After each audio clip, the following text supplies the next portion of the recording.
Dalam nama Bapa dan Putra dan Roh Kudus. Amin.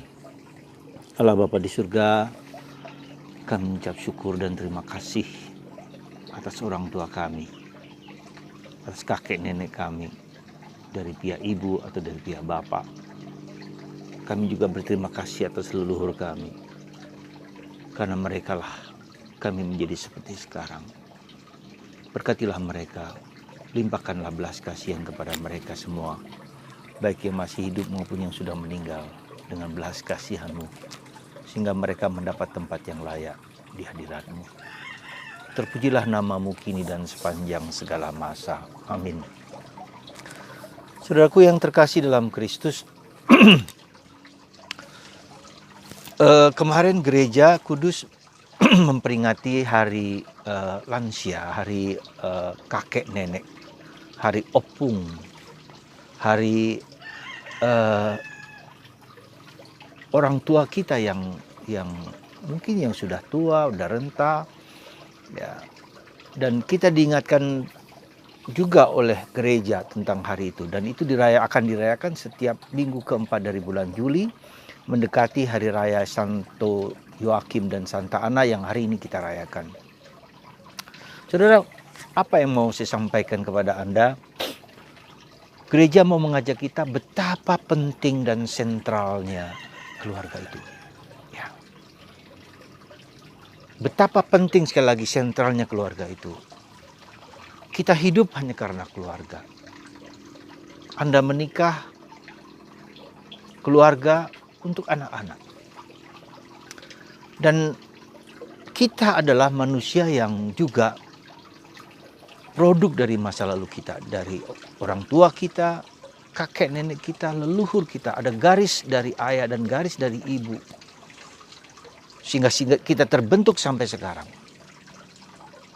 Bahkan kita pun, hidup kita juga menentukan dalam tanda petik, ya, mungkin juga mempengaruhi anak cucu kita ke belakang, ke depan, maksud saya ke depan. Dan ini harus sungguh kita sadari, supaya kita tahu bahwa perilaku, tingkah laku hidup kita yang sekarang ini tertanam di dalam seluruh anggota keluarga kita. Dan itulah saudaraku yang terkasih, kita lihat dalam genealogi Yesus Kristus. Ya. Genealogi siapapun juga. Ada bagian-bagian kita lihat Yesus Kristus, ada bagian orang-orang yang gak bagus, tapi juga banyak orang yang bagus.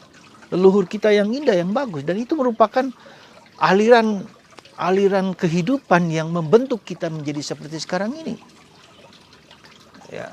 Maka apa yang ada sekarang ini, sekali lagi, ada dua hal sisi yang menurut saya perlu kita sadari dengan sungguh-sungguh.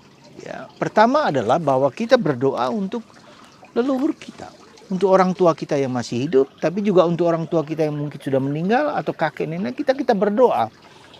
Mohon kerahiman Allah bagi mereka supaya benih-benih yang baik itu tetap berjalan, tapi pengaruh-pengaruh yang negatif itu diputuskan.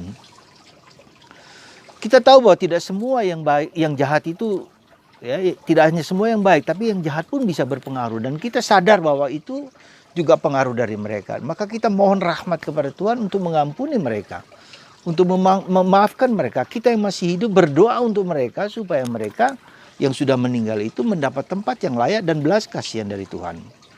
Sehingga mereka mendapat tempat yang layak, sehingga nanti pada waktunya mereka berdoa juga untuk saya dan untuk ke depan anak-anak cucu mereka. Jadi disitulah keagungan dari gereja Katolik, bahwa kita adalah termasuk persekutuan para kudus, termasuk persekutuan orang-orang yang meninggal dulu. Siapa saja, entah dia Katolik, entah tidak Katolik, kita mohon belas kasihan Allah. Karena karya keselamatan Allah itu, ya, karena keselamatan Yesus Kristus itu universal, bersifat untuk semua manusia. Siapapun juga, entah dia agama apapun juga. Nah, yang kedua, kita sadar bahwa hidupku sekarang ini juga harus kulihat, harus menjadi kudus, harus dalam tanda petik menjadi baik, gitu loh. Katakanlah lebih baik, lebih baik menjadi pribadi yang lebih baik, menjadi pribadi yang memberikan contoh kepada anggota keluargaku. Ya. Sehingga kemudian ke depan apa yang menjadi perilakuku sekarang ini juga akan mempengaruhi orang-orang yang berada di sekitarku, terutama anggota keluargaku sendiri. Ya, jadi maka kita harus sadar sungguh-sungguh bahwa perilaku kita, hidup kita cukup menentukan bagi anak-anak cucu kita. Maka hati-hati ketika kita berdosa, hati-hati ketika kita orang selingkuh, orang entah suami, entah istri, entah siapapun juga, atau perbuatan baik atau kejahatan-kejahatan yang kita lakukan itu juga berpengaruh kepada mereka.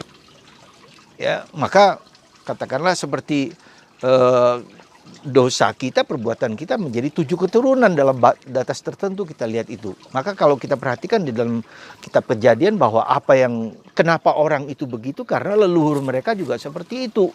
Ya, mengapa daerah Sodom dan Gomora itu katakanlah hancur, karena leluhur mereka juga seperti itu. Jadi ada semacam akar-akar yang masa lalu yang sungguh menentukan keadaan sekarang, dan ini sungguh harus kita sadari. Dan ketika kita sadar itu, maka kita mohon belas kasihan kepada mereka itu. Tuhan berbelas kasihan kepada mereka, ya, apalagi mereka dalam api pencucian, ya. Nah, maka apa yang seharusnya kita sekarang jalani sekarang ini pada masa pandemi ini adalah saatnya kita untuk seringkali karena bertemu dengan suami, dengan istri, dengan anak-anak begitu dekat, begitu akrab, jadi begitu tahu persis apa yang sungguh-sungguhnya orisinilnya suami, istri, dan anak-anak. Kita tahu karakter sifat masing-masing. Nah, itu bisa menimbulkan ada dua sisi. Sisi pertama bisa menimbulkan konflik-konflik, ya, yang tidak saling mengerti dan tidak saling memahami. Tapi juga kesempatan kita untuk saling terbuka dan membuka diri. Tak seorang pun dari suami, istri, atau siapapun juga yang suci murni 100%. Tak seorang pun. Maka saatnya kita terbuka dan membuka diri, mengakui segala dosa, kekurangan. Ketika seorang bapak, kemudian seorang bapak atau seorang ibu yang tahu dulu pernah melakukan kelemahan, keterbatasan bagi pasangannya atau bagi anak-anaknya, ya, saatnya kita terbuka dan membuka diri untuk saling mengampuni, untuk saling memaafkan, untuk saling menerima satu sama lain. Ya, ada seorang ibu yang mengatakan itu. Dia sadar akan apa yang ada di masa lalunya ketika dia melalaikan anak-anaknya dan segala macam karena tugas dan pekerjaannya. Dan ternyata anak itu juga terpengaruh oleh faktor itu ke dalam diri anak-anak itu. Kurang perhatian, kurang cinta. Nah, dan sekarang dia mulai memperbaiki, memulihkan situasi itu menjadi lebih baik lagi. Dengan dialog, dengan komunikasi, dengan doa terlebih terutama. Untuk saling mengampuni, untuk saling memaafkan satu sama lain.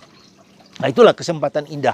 Ya, jadi ada sisi lain di mana kita bisa konflik, ya, dan konflik itu seringkali juga dipakai oleh Tuhan untuk memperdalam apa yang ada terjadi kedalaman. Seperti contoh Yusuf, ya, ketika dia dijual oleh saudara-saudaranya, bahkan mau dibunuh, tapi ketika dia memperbaiki semua situasi itu, apa yang terjadi?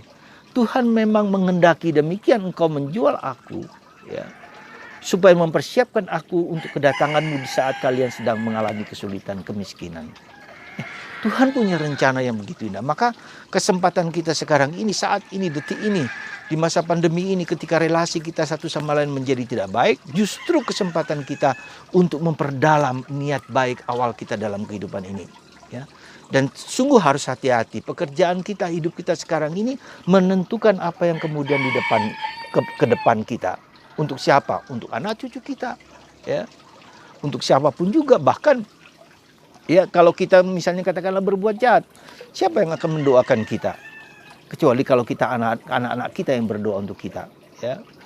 Nah, itulah saudaraku yang terkasih dalam Kristus. Semoga pada hari Santo Yoakim dan Ana ini, dan hari peringatan para lansia, para orang tua kita yang sudah sepuh, itu mendorong kita untuk memulihkan, untuk memperbaiki, untuk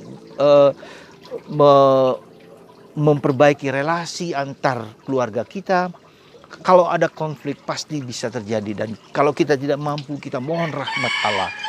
Kita mohon dengan rendah hati, mengakui segala dosa-dosa kita, kelemahan kita, keterbatasan kita, ya, dan kita meminta ampun kepada anak kita supaya mereka juga pada waktunya ke depan menjadi manusia-manusia yang memberikan contoh kepada masa depan kepada anak-anak cucu mereka.